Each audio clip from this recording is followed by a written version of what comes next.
สบายดีท่านผู้ชมต่อจากคลิปอีพีที่แล้วโอ้ไอคุณเอาพามาแล้วพี่น้องเอ้ยโอ้สุดยอดอ่าก้นเฮ็ดประตูเนาะประตูโค้งทางเข้าอันไอเฟืองมันกระทางอนามัยพี่น้องเอ้ยเนาะมันอาจจะได้อนามัยหมดแล้วพี่น้องเอ้ยความพอให้มันเป็นบทจดรถเด้เนาะจะได้อยู่หลายคันอยู่พอดีงานงานนึงแหละพี่น้องเอ้ยมาจอดรถนี่แหละก็สิมันเข้านี่ไป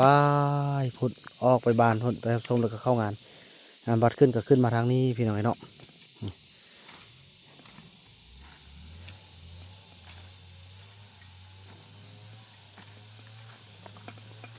อันนี้เนี่ยเป็นขี้นี่ป้าเนาะดีแท้เอารถฟอร์ดมาไถออกกันเนาะแม่นฮะโอ้ไล่พุดไอ้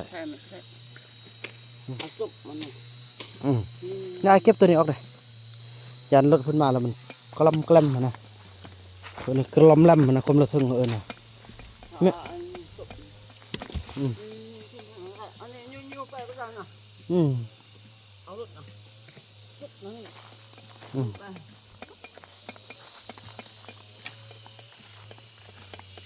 ในจันดาลีเพิ่นก็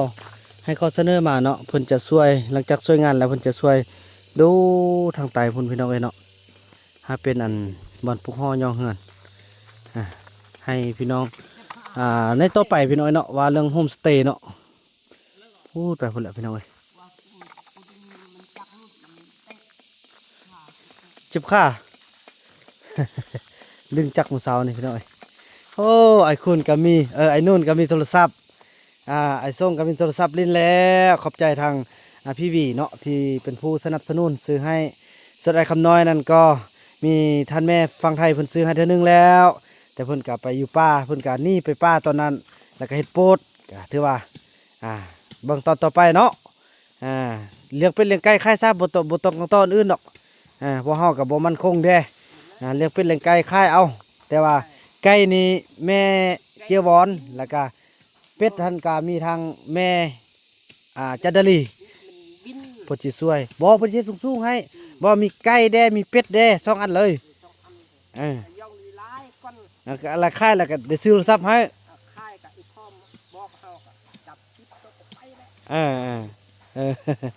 ส่วนไอ้คุณนั่นก็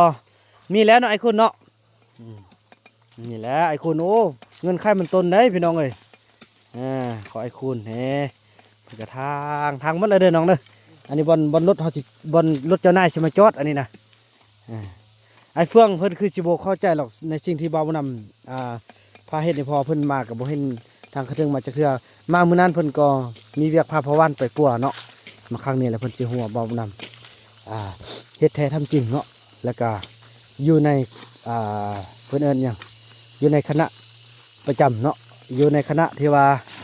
คณะพิสอบขั้นเมืองเนาะนี่ทางเอาเครื่องกันดึงออกมาเลยเด้อน้องเด้อมื้อนี้สิมีของขวัญให้เด้อไอ้คุณเด้อแม่ท่านแม่เพิ่นได้ส่งมาเนาะพี่น้องเนาะก็คือทางแม่คอนสวรรค์เนาะในคอนสวรรค์เพิ่นส่งเงินมาจำนวน500,000 กีบพี่น้องเนาะบ่าวนำจะเพิ่นว่ามอบให้1 2 1 2 3 4 5ก็ถือว่าไอ้คำนวณนี่เพิ่นนั่นก่อนเนาะพอดี100,000 200,000 300,000 400,000 500,000ก็ถือว่าเพิ่นให้บ่าวนำ200,000เนาะแต่บ่าวนำก็สิสละแจกให้ทุกคนส่วนไอ้คำน้อยนั้นบ่มีนั่งพี่น้องเลยเฮาแล้วก็มันไปวับแล้วก็มันซื้อเหล้าซื้อเบียร์กินป้าเมื่อวานนี่ก็มาให้บ่าวนำอีกเมื่อวานนี่เมาแล้วหายบ่เป็นตะเบิ่งเลยพี่น้องเลยโอ้จีน่าจีตาเอาให้ดีๆได้ว่ะมันพูดจะไปเอาของตัวเองหันว่ะเยียบโย่ซอกยาสูบว่าห้าวบ่าวนำเอาน่ะโอ้ตายบุซุบยาอยู่แล้วคิดได้จังไดไอ้คำน้อยนี่ก็ได้มันลึกได้ระบบเนาะกะเสียได้ระบบกะบ่ให้มันลมก็แล้วพออันนี้ลักนี่จะเป็นลักมันคงเลยน้องเอ้ยลักอันลักที่เฮาจะบ่เปลี่ยนจักเทื่อเลยลักไม่แก้นเลยก็จะเอานั่นมาตีใส่ไม้พี่น้องเอ้ย แล้วมันใกล้เขาเลยสู้ๆน้องเอ้ยนี่เธอว่าแห่งงานเฮานี่มดนี่แหละก็แม่นพักผ่อนแล้วก็มันเอาพาย้ายพาคนละดวงแล้วก็แม่นลุยนี่เข้าพี่น้องเอ้ยนี่ออกเนาะไอ้เฟืองคนอะไร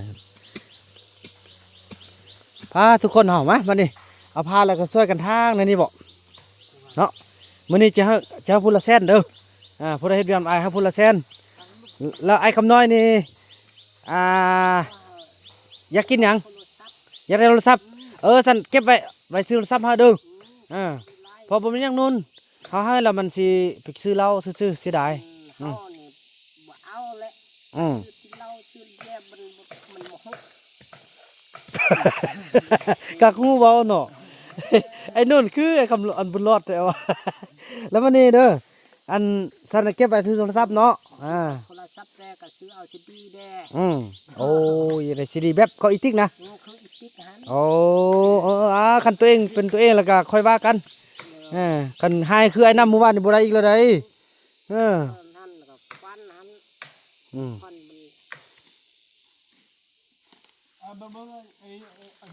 มันเบิ่ง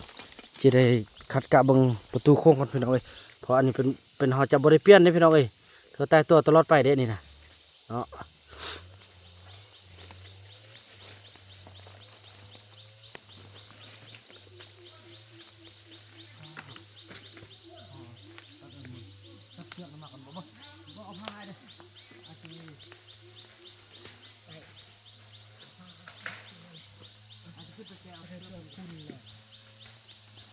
รุ่นพ่อใช่มาอะไร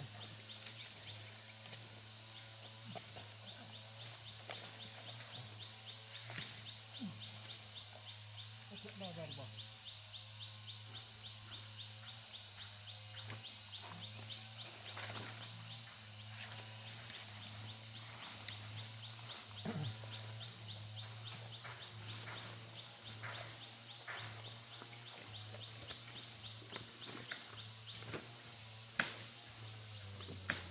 ไปเลยเทศเป็นอันมุ่งพร้อมเลยนะเดี๋ยวให้เรายึดดูหน่อย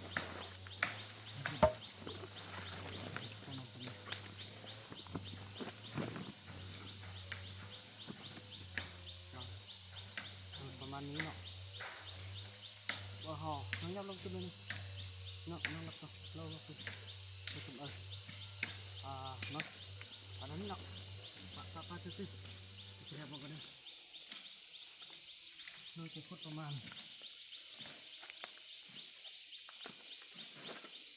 บุษหักมาเลยที่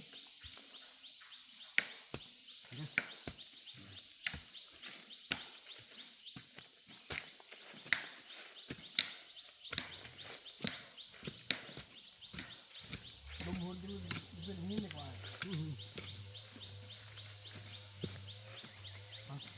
เข้าสำนีได้แล้วเนาะแล้วล้มเลยเนาะนี่เขายับเลยนั่นพูดเลยจ้ามั้งแล้วก็เขาก็เอาไปใส่ยืนตอนนี้บ้างเลยงามพอดีแล้วเนาะ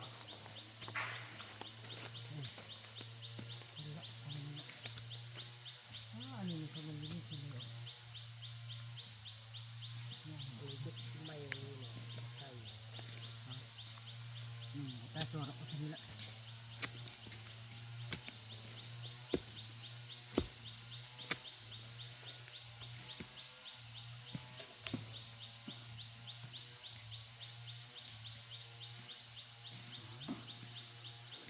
ยับทั้งมาคือว้าเนาะน้องเนาะดู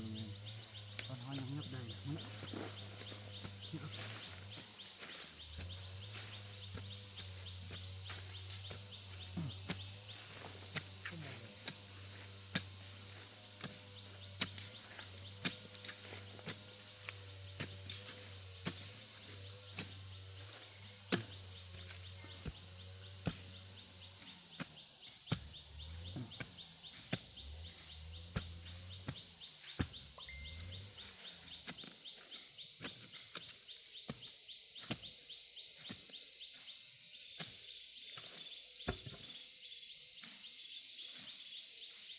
เอาจำหูนี่เด้อ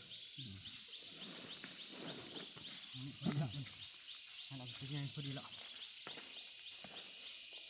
ให้ละบ่นี่ละ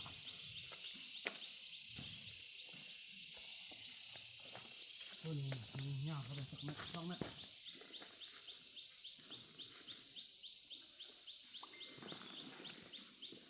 มันต้องเป็นไปเลยไอ้เป็นเทเช้าเช้า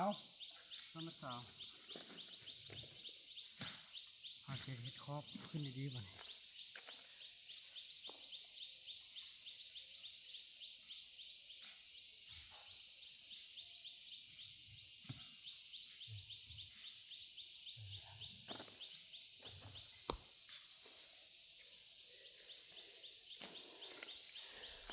ลูกโวยลูกนี่ทำเนี่ยที่น้อยเนาะ ซ้ำนี้มันละเด้บางอันเด้อตึมเจ้าน้อยเราพากันอันนั้นเด้อนู่นพาอนามัยนี่เป็นเอาทำทางเก่าเด้ออนามัยโตนขี้เหือนะเอาขึ้นลงเด้อไอจะไปแนะนำไอ้เฟื่องให้ไปอนามัยอยู่ทางหน้าต่อตึกก่อนเด้อนั่นอันเคยกะคุดกะพ่อละบ้านนั่นละจิไอขึ้นมาเลยมายกซะน้ำกันพี่น้องเอ้ยทุกอย่างเราเป็นลงเป็นห้างเนาะ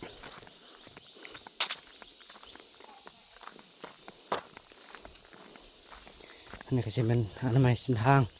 พอรถมาบ่ให้มันคีดเด้อพี่น้องเพื่ออาจจะมีรถตู้พุ่นน่ะพี่น้องมานี่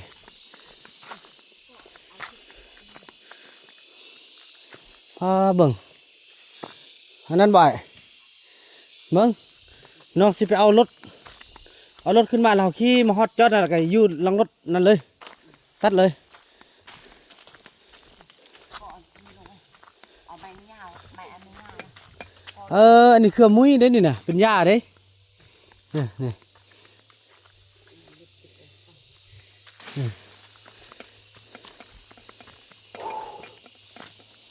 ยังตัวลุ่มพุ่นมาเนี่ยอันนี้ทางลงจำลุ่มพอเลยเนาะแล้วน้องสิไปเอารถขึ้นมาก่อนเด้อหรือบ่ถ้าเอาก็ได้บ่ฮึ ยกตัวเลยจ้ะวะ อันเบลเขาอยู่ทางล่างแล้วตัดนะย่อง อันนี้ตึงลงก็ไต่ เนาะเอาเกาะเนาะ เอาไม้นี้บอกพันเสียงเมียงอันนั้นมันต้องเจอ เสียงเมียนี่บ่เข้าใจกันบ่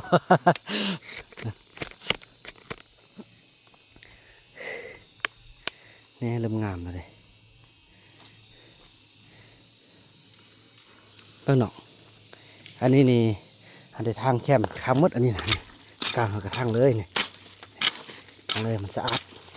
มันงามนะเห็นบ่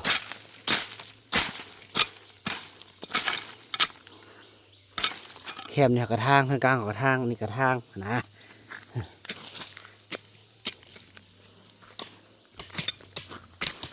เขาขี่รถขึ้นมาโอ้ไปตามาเที่ยวแท้เสียวสะอาดดีนะ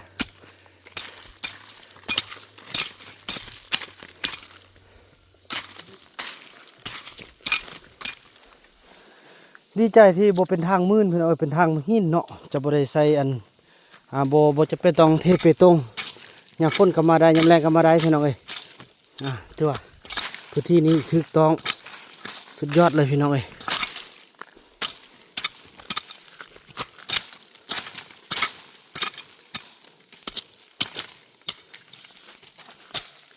ประหยัดงบเวลาเติบเด้พี่น้องเอ้ยถ้ามันบ่แม่นมึงหินแม่นี่พาดโถปูมึงหินขึ้นนี่บ่ให้เว้าเนี่ยเป็นแบบธรรมศาสตร์เลยไอ้คุณอันนี้แหละข้างๆนี่เด้อข้างนี่ก็เฮ็ดอันนี้เลย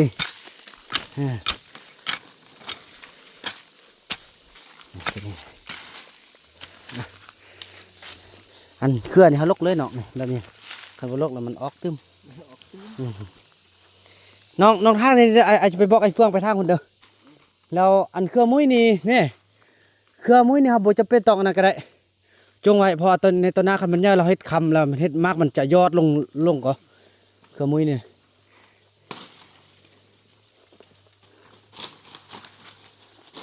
ไว้มันเยอะเอาไว้เป็นเครือเยอะเด้อเอาไว้เป็นเครือเยอะนี่ ไปอันเฮาสองคนไปทางหน้าพุ่นน้องสิบอกบ่อนเอาออกเด้อไอ้คุณค่อยทางขึ้นเด้อแน่ค่อยทางลงถ้าเฮาก็สิทางขึ้นบัดนั้นแล้วอันกกล้วยอยู่แค่มันบ่ต้องทางไอ้ผู้ก็เด้อ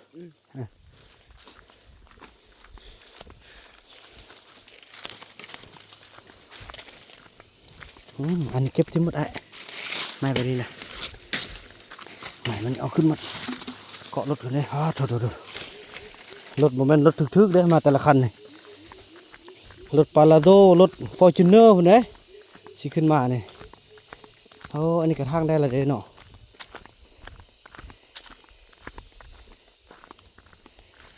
มันนี่ก็ขึ้นแล้วนี่ก็ขึ้นแล้วอันนี้ก็ขึ้นแล้วโอ้พูดเอาไปตัดมันนี่ซัวเลยว่ะไม่บ้องงามตายแม่ตัดหมดเลยโอ้มือนั้นแล้วเนี่ยตัดแม่โอ้ยตายซัวแม่จนขึ้นบกหญ้าเลยป้าดพี่น้องเอ้ยโอ้ตายแม่เสียดายดิบอกกันเด้อมันตัวปลูกได้ดินะ โอ้ลืมละ อันนี้นี่ก็ล้นแล้วพี่น้องเสียดายแกงไม่เนาะเพราะว่าอันฟ้าลม ก็เนี่ยคนโตมาชอบ ใช่ถึง เขาไปจวดดิรถเขาเอารถไม้ไปได้เป็นซื้อก็ได้ น้องว่าสิเอาอันนั้นนะเอาเล็กมาใส่อันนั้นเอาเสือกมาห้อยเลยไปนี่เนาะ เอานี่ออกตัวนี้ออกนะเนาะตัวนี้ใส่ยางนะ ค่อยใส่อันมันอีกนี่แหละบ้านค่อยเป็นนี่ไอ้น้อยยังไอ้ฟันนี่นะเนี่ย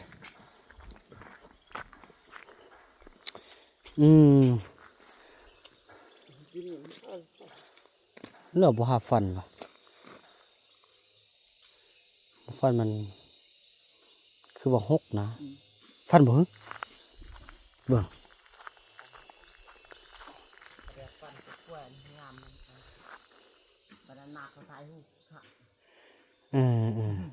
ไปทางออกตัวนี้ค่อยขึ้นแล้วอันนี้ก็มาแล้วก็ถ่ายรูปเจอเวลาทางนี้ก็มีปลาทางนี้มีปลามันอันนั้นก็น่าจะโอเคละบรรทัดละนั่นแหละมันเลยเขาเอารถกระแดกเจ้านี่เขายกเนาะรถเจ้านี่ล่ะเขายกปลายตัวนี้ใส่นี่เอาลวดมัดก็ได้มัดห้อยเลยป่ะนี่ฟ้าลมมาก็เป็นแว่นไปเป็นแว่นมาสินี่เอาลวดมัดห้อยตัวนั้นนี่มันเขาเอาหักกับวิวมันน็อตมันสั้นแม่นแหละฟาดบสดบสดบ่เขาห้อยเลยเนาะแม่นแหละมัดห้อยบ้านเฮาเปลี่ยนก็ง่ายเอาลวดก่อนนี่พี่เจ๊เขาเอาลวดมาเจอท่านหลักเขาปะมัดห้อยลงไปวันนี้เอาอนามัยขึ้นไปหาเขาอยู่พุ่นแค่นี้นี่ทางเราเลยโอ้ยเสียดายกกล้วยเว้ยมันเปรี้ยวก็ทางนี้อันนี้มันเขาทางในก้อนแล้วมาคอยทางส่งคอยทางตัวนี้เขาสองคนเพื่อลืมเสียอันนั้นพี่เลยอันนั้นก็กล้วยนะซะอันนี้มันต้นปูกวะนี่นี่ปูกนี้อันนั้นต้นนี้ขึ้นเนี่ยมาพี่เลยพัดโทษเสียดายกล้วยเถอะว่าบักกำลังจีเฮ็ดบัดอันเขาขึ้นมาต้นฮับยังงามๆน่ะมันต้นออกเลยหน่อพุ่นกคนนั้นออกเลยมาได้จงยังนะแค่นี้นะเจ้าแต่ก็กล้วยยังเดียวเป็นทางขึ้นมา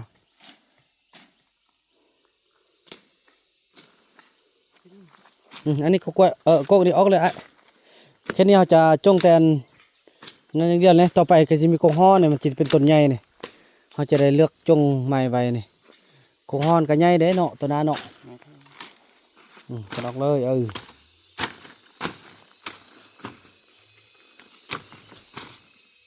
ก็จะได้ต้นอันกล้วยเถอะว่ะ เขาก็ลืมเบิ่งเขาทางเบิ่งนั่นน่ะ เอาทาง ไอ้นู่น ขึ้น ไอ้คุณมันเพื่อก็ทางทางนี้นะนี่ทางนี้มันเพื่อก็ทางย่าง อีส่ง อียงทางนี้อียงกับเฮาแม่นแหละแม่นถ้าโอ้เนาะเฮา มันบ่ ทาง ฮู้ ลืมเนาะ มันบ่ฮู้ แม่นแหละอียงแหละแม่นแหละ มื้อสิไปลุตัดหมดเลยพี่น้องโอ้ยเสียดายเด้ละเอ้ยแม่ความสิเนี่ยได้เอ้ย ทางลืม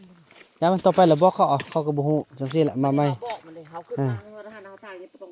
ปลูกกล้วยนี่เขาปลูกเดิมแล้วก็เซาเลย